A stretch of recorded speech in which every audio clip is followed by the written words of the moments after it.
વિદ્યાર્થી મિત્રો મસ્ત મજાના પ્રશ્ન જોઈએ। આ બે પ્રશ્નો ટેટ 1 2018 માં પૂછાયા છે અને એકદમ સહેલા છે। જો આવા પ્રશ્ન પૂછાય તો આપણને આવડવા જ જોઈએ। તો ચાલો, એક સંખ્યાનો 4/5 ભાગ 64 થાય તો તે સંખ્યાનું અડધું કેટલું? બરાબર, એકદમ સિમ્પલ છે। કોઈ એક સંખ્યા છે, કઈ છે એ ખબર નથી તો આપણે લઈ લઈએ x, એનો 4/5 ભાગ। તો જ્યારે વચ્ચે નો, નું, ના આવે તો આપણે મૂકી દેવાનું ભાઈ ગુણાકાર। બરાબર, તો આ સંખ્યાનો 4/5 ભાગ કેટલો થાય છે?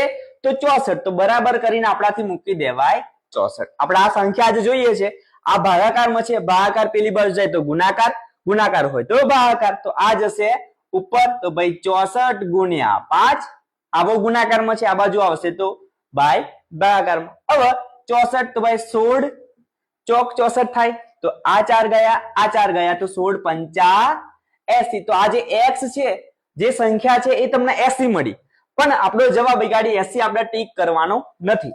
અહીંયા શું પૂછ્યું છે? તો તે સંખ્યાનું અડધું કેટલું? અડધું એટલે ભાઈ ભાગ્યા 2। તો 80 ના અડધા કેટલા થાય? તો આપણને ખબર હોય ભાઈ 40। તો આપણો જવાબ આવે 40। તો જ્યારે આવા પ્રશ્ન પૂછાય ત્યારે આપણે ભૂલ કરવાની નથી। બીજો એક પણ પ્રશ્ન જોઈ લઈએ કે ભાઈ 1 થી 100 ની વચ્ચે કેટલી પૂર્ણ વર્ગ સંખ્યાઓ આવે? પહેલા વર્ગ, તો વર્ગ કોને કહેવાય? એકની એક સંખ્યાનો 2 વખત ગુણાકાર કરીએ તો તમને મળી જાય વર્ગ। દાખલા તરીકે 1 ગુણ્યા 1 તો 1, 2 ગુણ્યા 2 તો 4। તો 1 નો વર્ગ 1, 2 નો વર્ગ 4। આ જે 1 છે અને 4 છે એ કોઈ સંખ્યાનો વર્ગ છે, તો એમને શું કહેવાય? પૂર્ણ વર્ગ સંખ્યાઓ। તો ભાઈ જુઓ, 1 નો વર્ગ 1, 2 ગુણ્યા 2 4, પછી 3 નો વર્ગ 9, પછી 4 4 ચોકું ચોકું 16, 5 નો વર્ગ 25, 6 6 36, 70 49, પછી 64, 9 9 81 અને 10 ગુણ્યા 10, 10 દાન 100। હવે શું કીધું છે? 1 થી 100 ની વચ્ચે, એટલે ભાઈ આ 1 અને આ 100 ની વચ્ચે લેવાની છે, એટલે ભાઈ 1 અને 100 ને લેવાના નથી।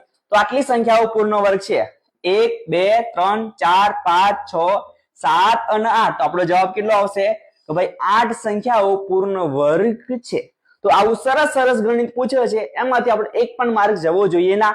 અને જે તમારા મિત્રો છે જે ટેટ 1 ની તૈયારી કરે છે, એમને આ વિડીયો અત્યારે જ મોકલી દો અને મારી સાથે જોડાયેલા રહો। Thank you.